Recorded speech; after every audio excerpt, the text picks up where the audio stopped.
Bonjour, dans cette vidéo nous allons voir comment faire la gestion financière au sein de l'application Manar. Nous allons voir notamment comment faire la création des tarifs des différents services, comment organiser ces tarifs dans des packs et comment planifier les paiements par étudiant, c'est l'élaboration des échéanciers de paiement. Puis on va voir comment effectuer réellement les paiements et comment éditer les reçus. Après, on va voir comment on peut voir dans la fiche d'un élève l'état d'avancement des paiements et comment les parents aussi peuvent entrer à partir de leur profil pour voir là où ils sont en matière de paiement. Nous allons voir comment la personne qui s'occupe de la réception des paiements peut voir les personnes qui sont en retard et comment il peut transférer l'argent entre sa propre caisse et la caisse de l'administration par exemple ou d'autres caisses au sein de l'école. Nous allons voir par la suite comment faire le transfert d'argent entre une caisse et un compte bancaire, comment éditer les états et les statistiques et comment faire l'exportation des données vers Microsoft Excel.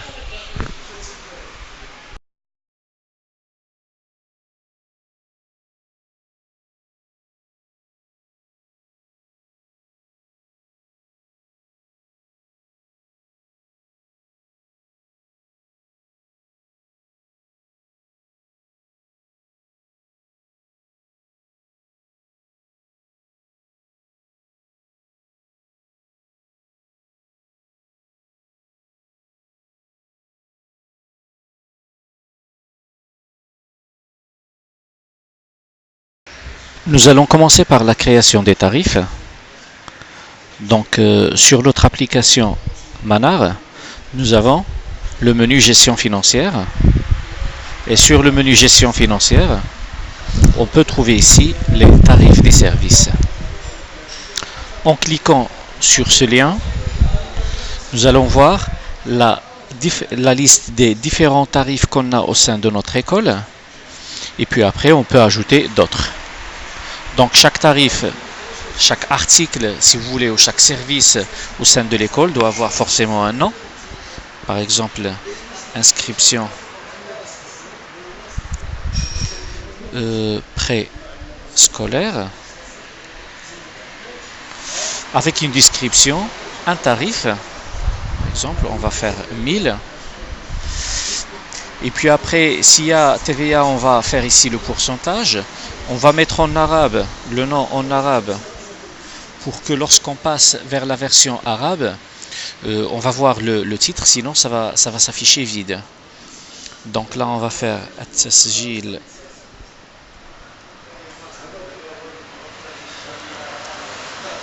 بالحضانة. Voilà. Et on va choisir la périodicité. Peut-être que vous l'avez remarqué, ici sur gestion financière, tout en bas, vous avez la périodicité des paiements. Ce menu va nous permettre de créer les différentes périodes qu'on peut utiliser. Donc normalement, il y en a 4. Il y a annuel, mensuel, trimestriel et semestriel. Et les inscriptions, en général, elles sont annuelles. Donc on va choisir annuel. Et là, il faut choisir la devise avec laquelle vous allez travailler. C'est la devise qui va s'imprimer sur les états. Dans certaines écoles, on peut avoir plusieurs devises, surtout les écoles qui travaillent en ligne. Donc là, dans ce cas de figure, il n'y a qu'une seule. Et je valide. Voilà. Donc, inscription préscolaire est là. Je peux la modifier par ici. Donc là, je peux faire les modifications. Le paiement préscolaire. Pour le paiement de l'inscription préscolaire, par exemple.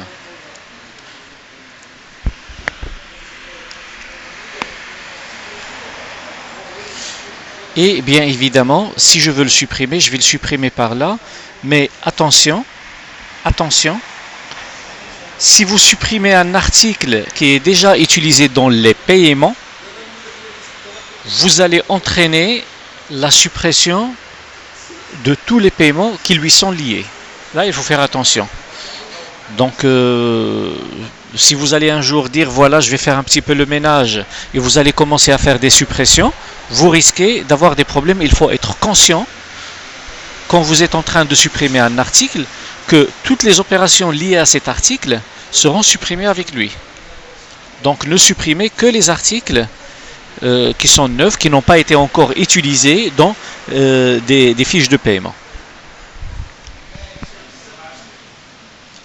Voilà, ça c'était la première partie, comment créer les tarifs. Maintenant, on va parler de la création des packs. Déjà, qu'est-ce qu'un pack?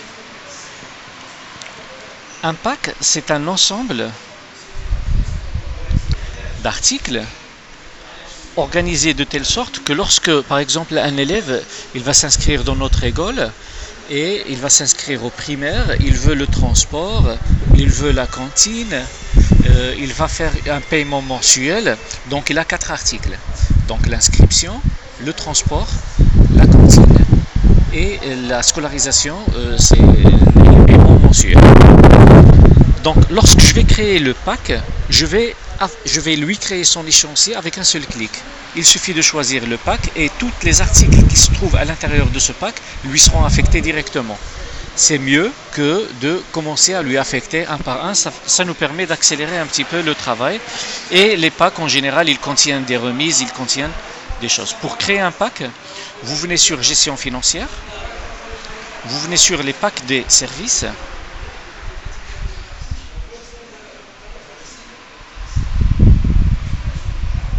Et là, vous créez un pack ici. Par exemple, pack primaire. Donc ça, c'est pour le primaire. Et vous pouvez faire des packs et il sera en dirham. Alors, ce pack, bien sûr, quand je vais le créer, il est vide. Là, il est vide. Je clique dessus et je le remplis avec les articles que je veux. Donc là, par exemple, il y aura, ça c'est un pack pour le primaire. Donc, je vais faire inscription et assurance primaire. Je vais faire le transport. Je vais faire la scolarisation primaire. Il n'y a pas et la cantine. Donc là, c'est un pack complet. C'est un pack complet qui va contenir ces 4 articles. Donc il contient l'inscription et assurance primaire, c'est 1000 dirhams annuels. La scolarisation primaire, c'est 1000 dirhams mensuels. Le transport, c'est 400 dirhams mensuels. Et la cantine, 500 dirhams mensuels. Voilà. Donc mon pack est prêt. Je peux bien évidemment enlever des articles d'un pack. Il suffit de la cocher et faire supprimer. Et je peux modifier le nom du pack sur gestion financière, pack des services. Et vous venez, comme on l'a vu dans la gestion des articles, vous cliquez ici pour modifier et vous cliquez ici pour supprimer. Le fait de supprimer un pack n'entraîne pas la suppression des articles.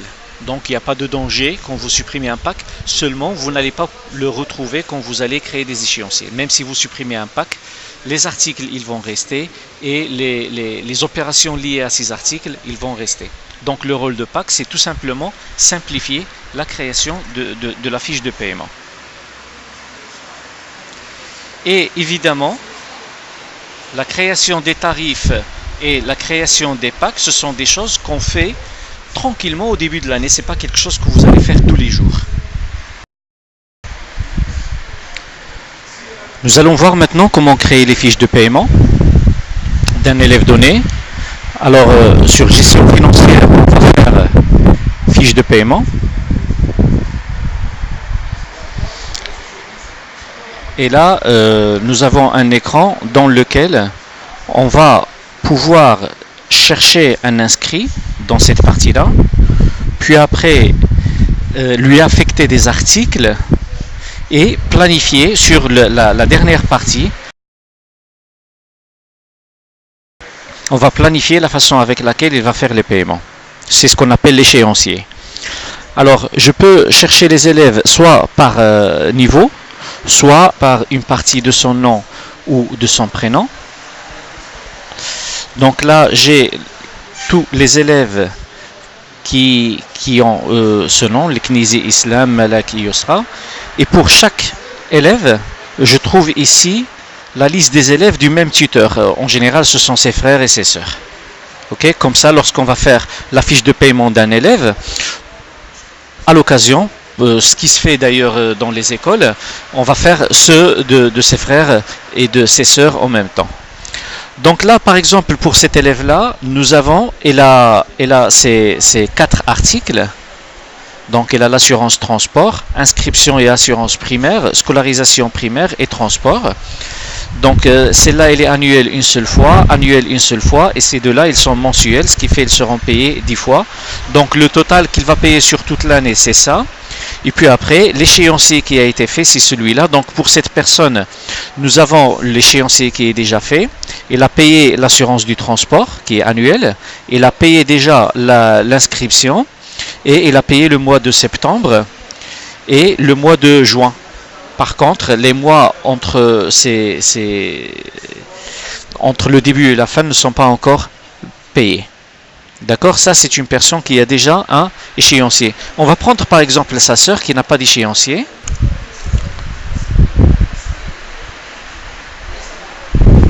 Voilà. Et voilà, sa fiche est encore vide. Alors maintenant, comme je l'avais expliqué, je peux soit venir ici et prendre, donc elle est en primaire générale, prendre par exemple l'assurance, inscription et assurance primaire, et cliquer ici et l'ajouter.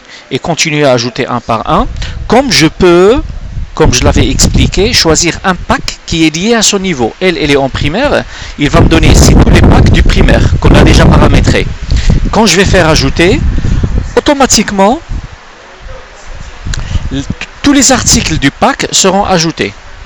Maintenant, si je veux faire des remises, je n'ai qu'à faire ici le pourcentage, les 10% par exemple de remise sur l'inscription, ou ça dépend de la politique de votre école. Si je veux supprimer un article de cette fiche, je peux la supprimer ici. Voilà.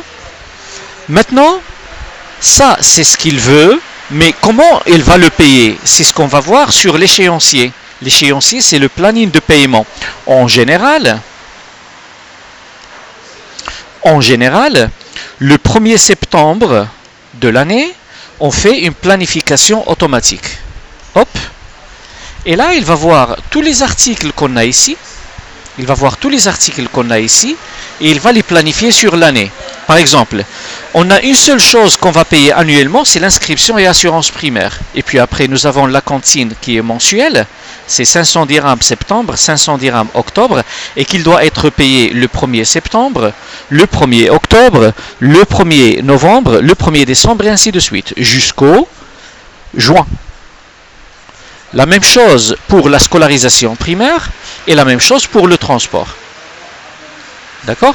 Ça, c'est la planification telle qu'il a été faite effectivement. Maintenant, supposons que lui, il va me dire, voilà, pour le transport, c'est bon, sauf que le mois de janvier et le mois de février, je ne veux pas de transport. Donc, on va faire ça, on va les modifier, on va faire ici 0 et ici 0, et on va faire une mise à jour. Donc, lui, automatiquement, il va enlever ces deux échéances de ce mois. Par exemple, on peut se mettre d'accord comme quoi la cantine, on va la faire jusqu'au janvier. Après, le février jusqu'à la fin de l'année, on ne va pas utiliser la cantine. Donc, on va l'enlever. Et ça, c'est les choses sur lesquelles on va se mettre d'accord avec les parents. Donc, je vais modifier tout ça et je vais faire une mise à jour. Par exemple, il peut me dire que ce mois-là, je ne vais pas payer la scolarisation, je vais tout payer le mois prochain. Donc, on va enlever ici 1000 et on va faire ici 2000. Et on va faire une mise à jour. Donc là, cet écran-là, c'est la planification de l'échéancier, ce n'est pas les paiements, c'est juste la planification des échéanciers. C'est une sorte de contrat qu'on fait avec les parents en ce qui concerne l'organisation des paiements. Bien sûr, je peux imprimer cet état pour le fournir aux parents. Voilà, ça concerne cette personne et il est imprimé sur plusieurs pages. Maintenant, nous allons voir comment créer les fiches de paiement au moment de l'inscription. Alors, supposons que nous avons un élève qui va s'inscrire dans notre école. Donc, je vais ajouter un nouvel élève.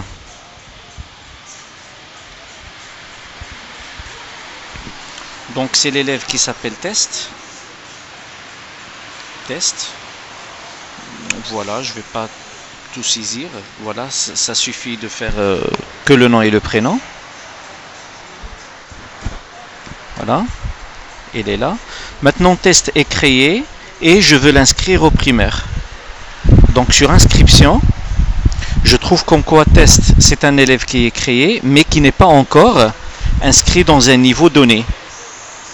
Donc, je vais choisir 6e année par exemple. Et je vais l'inscrire dans ce niveau-là.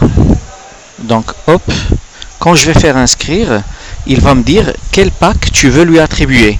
Donc, si je fais ça, donc pack primaire qu'on a créé tout à l'heure, si je fais cette opération de cette façon, automatiquement, une fiche de paiement sera créée avec une planification automatique directe sur la partie gestion financière. Donc ça accélère énormément la création des fiches de paiement. Si je vais faire fiche de paiement et je cherche la 6e année primaire, donc ici je vais avoir un élève qui s'appelle Test. Voilà, il n'a pas de numéro.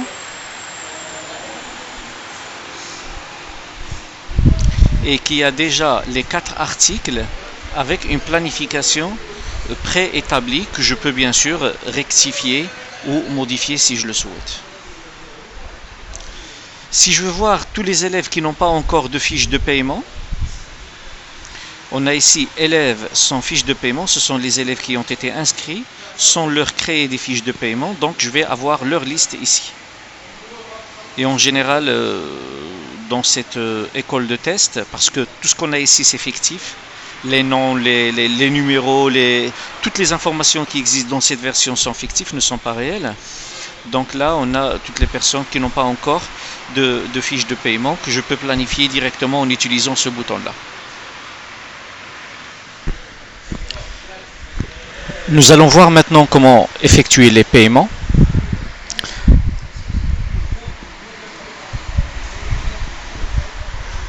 Mais avant de commencer la réception de l'argent, il faut créer ce qu'on appelle des caisses. Qu'est-ce qu'une caisse? C'est un endroit où on va mettre l'argent liquide ou les chèques qu'on va recevoir dans l'école. Et dans une école, on peut avoir plusieurs caisses. Une caisse dans le bureau de la personne qui s'occupe de la réception ou des recettes, et une autre caisse à la direction de l'école, une autre caisse de dépenses. Donc ça dépend en fait de l'organisation interne de l'école. Mais vous pouvez créer autant que vous voulez de caisses, et si dans votre école vous allez travailler avec plusieurs devises, vous devez créer pour une caisse donnée une devise donnée. Donc vous ne devez pas mélanger les deux pour avoir des statistiques qui concernent une seule devise, comme on va le voir par la suite. Donc pour créer une caisse, il suffit de préciser le nom de la caisse, de lui attribuer une personne. D'accord? Par exemple, la caisse des recettes ici, il concerne Monsieur Alaoui. Et là, ça c'est le montant qu'il contient maintenant en dirham, et ça c'est son nom en arabe. Voilà.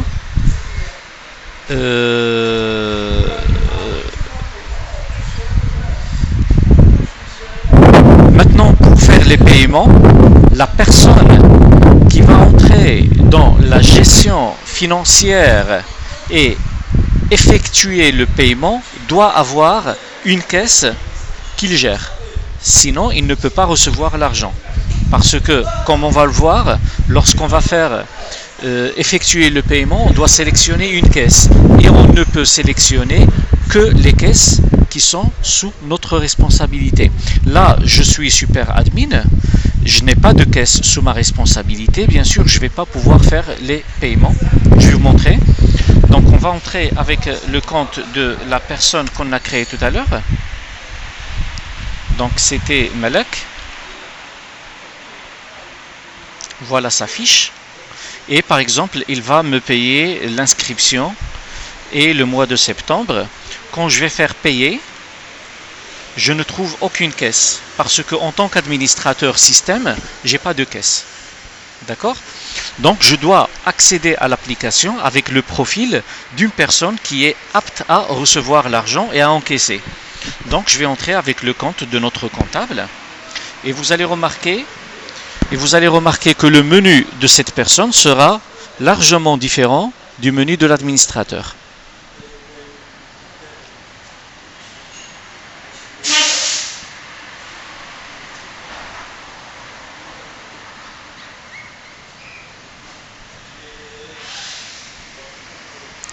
Donc, sur gestion financière, déjà là, il me dit comme quoi il y a des choses qui sont en retard.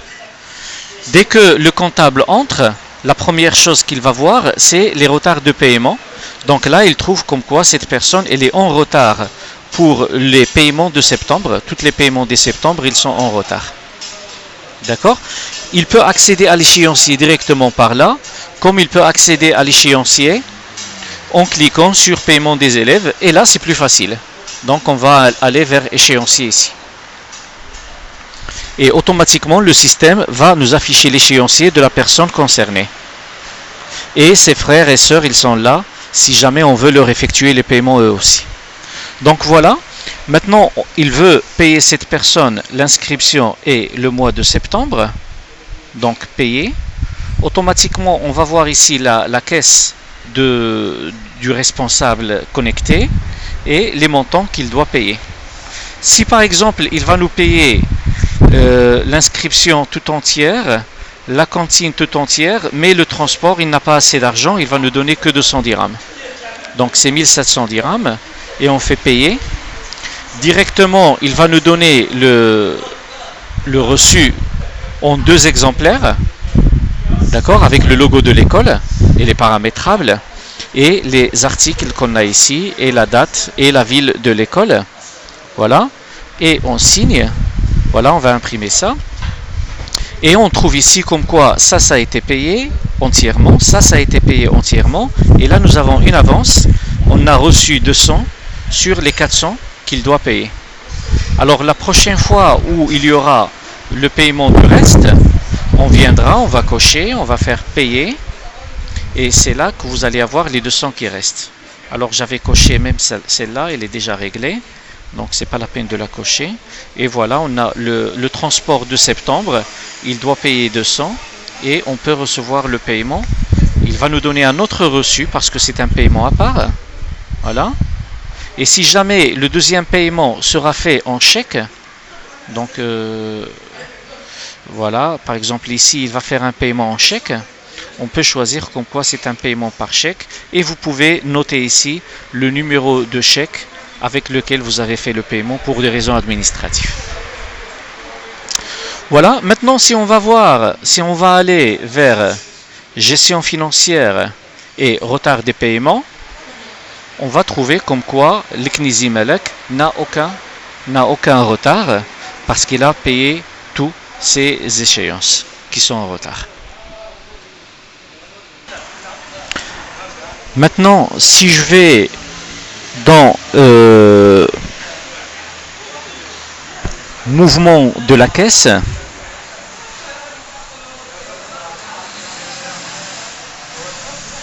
je vais avoir ici la liste des caisses qui sont sous ma responsabilité parce que là je suis en accès avec le comptable. Si jamais je suis avec un administrateur, je vais voir ici toutes les caisses. Et là, ça c'est le montant que je dois avoir physiquement dans ma caisse, en liquide. Et ça c'est le montant en chèque. Et là j'ai les dernières opérations effectuées. Par exemple, j'avais reçu 1700 dirhams de cet élève-là, en espèces. Je peux voir les détails. Et je vais avoir ici comme quoi j'avais reçu 1000 dirhams des assurances, 500 dirhams de la cantine, 400 dirhams. Et ici, j'ai reçu les 200 dirhams qui restent. Voilà le montant de 200 et on a terminé 400 sur 400 avec la date de l'échéance. Bien sûr, j'ai ici toutes les opérations. Je peux chercher par exemple Islam. Il va me donner que les opérations effectuées pour Islam. Et si je fais Malak, je vais avoir que les opérations effectuées pour Malak.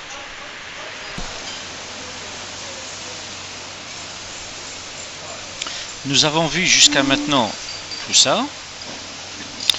Maintenant, on va voir comment on peut faire le transfert d'argent entre les caisses. Pour faire le transfert d'argent, il faut aller sur gestion financière et transfert d'argent.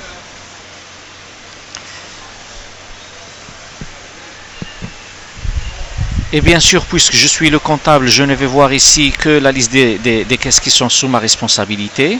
Et je vais pouvoir transférer l'argent de ma caisse vers la caisse du directeur, par exemple.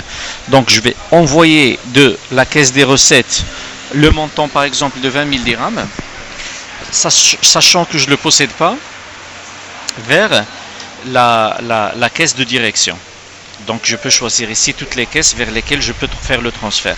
Et je vais choisir la personne qui va se charger de prendre physiquement l'argent pour les déposer à la deuxième caisse. C'est la personne qui va signer avec moi sur le petit reçu de transfert. Donc je vais faire moi-même, comme je peux choisir un agent de service. Je vais valider. Il me dit ici que le montant ne peut pas être supérieur au solde de la caisse, qui est logique. Donc, je vais faire ici 5000. 5000 dirhams et je valide. Donc, il va me donner un reçu sur 3 exemplaires. Donc, dans ce reçu-là, j'ai la possibilité, comme on va voir, je ne peux pas agrandir. Donc, il y a ici le rappel du montant avec l'agent du transfert et la caisse de départ et la caisse d'arrivée et avec le responsable de la caisse de sortie, l'agent qui va s'occuper de faire le transfert et l'agent de la caisse d'entrée, celui qui va signer avec moi. Voilà, il sera imprimé, on va signer sur les différents, on va cacheter et on va envoyer l'argent. Maintenant, l'argent a été envoyé, il est enregistré ici, on va le voir. C'est un montant qui est toujours en cours, qui n'a pas été encore reçu par la personne qui va recevoir l'argent. Maintenant, je vais entrer avec le compte de la personne qui va recevoir l'argent.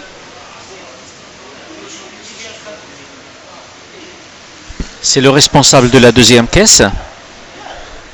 Et lui, lorsqu'il va entrer dans... lorsqu'il va recevoir l'argent, il doit venir sur transfert d'argent. Et lui, il s'occupe de la caisse de direction. Donc, il va trouver comme quoi il va recevoir 5000 dirhams avec cet agent de transfert. Il doit valider. Voilà. Et il peut scanner le document signé et cacheté et l'associer à l'opération. Voilà, le travail est fait. Maintenant, si on va aller vers la gestion des caisses,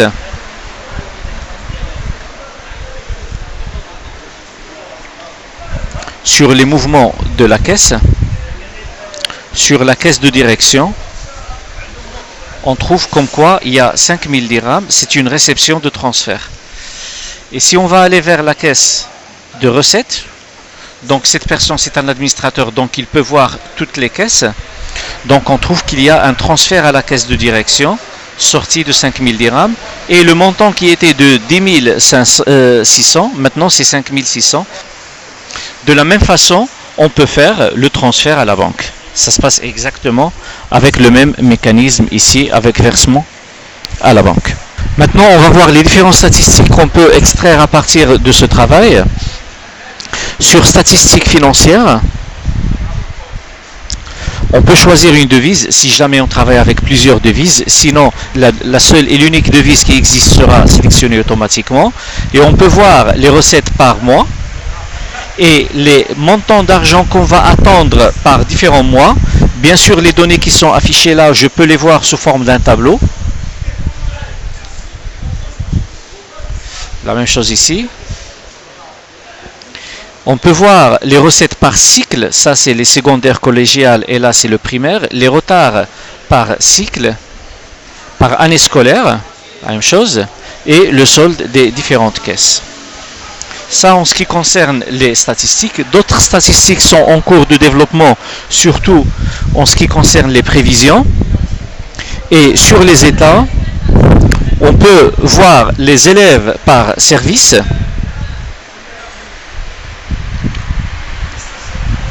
Donc je peux voir par exemple la liste des élèves qui veulent le transport. C'est la liste des élèves qui veulent leur numéro de téléphone. Voilà. Et je peux exporter tout ça sur Excel, bien sûr. Voilà notre fichier sur Excel.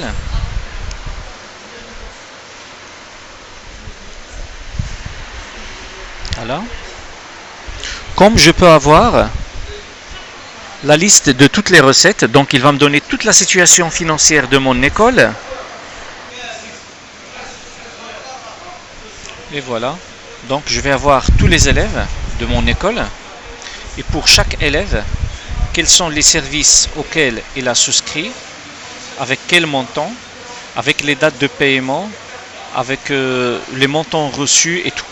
Donc vous allez avoir toute la situation financière ici directement sur un fichier plat Excel que vous pouvez filtrer, utiliser tel que vous le souhaitez. Voilà.